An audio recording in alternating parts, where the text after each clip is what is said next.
ค่ะกัญญารัตน์ก็มาบอกว่าเมื่อว่างแล้วกัญญารัตน์ก็ไปสมัครเรียนค่ะที่โรงเรียนLigo Bome ประเทศเบลเยียมก็เรียนรอบเช้ารอบบ่ายรอบค่ำก็เรียนเริ่มต้นเรียนกันตั้งแต่ ABC ใหม่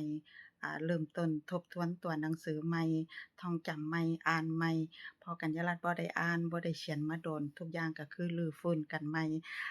ทบทวนตัวหนังสือใหม่ ทุกอย่างก็คือทุกอย่างชุดนี้ก็คือเริ่มต้นกันใหม่หมดค่ะคุณครูที่ประเทศเบลเยียมก็ช่วยกัญญารัตน์ให้รื้อฟื้นความทรงจำรื้อฟื้นตัวหนังสือรื้อฟื้นอ่าทุกอย่างที่กัญญารัตน์เคยเรียนมาแม่นบ่ค่ะก็มาช่วยกัญญารัตน์รื้อฟื้นความทรงจำใหม่ก็โรงเรียน Ligo Bome Antwerpen ประเทศเบลเยียมแม่นบ่ค่ะบุญงามความดีก็คือยกให้คุณครูที่อ่า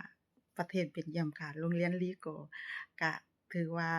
เป็นครูที่ช่วยกัญญารัตน์ฝึกฝนกัญญารัตน์มาฮอดมื้อนี้ก็โรงเรียน Ligo Bome Antwerpen ประเทศเบลเยียมจ้า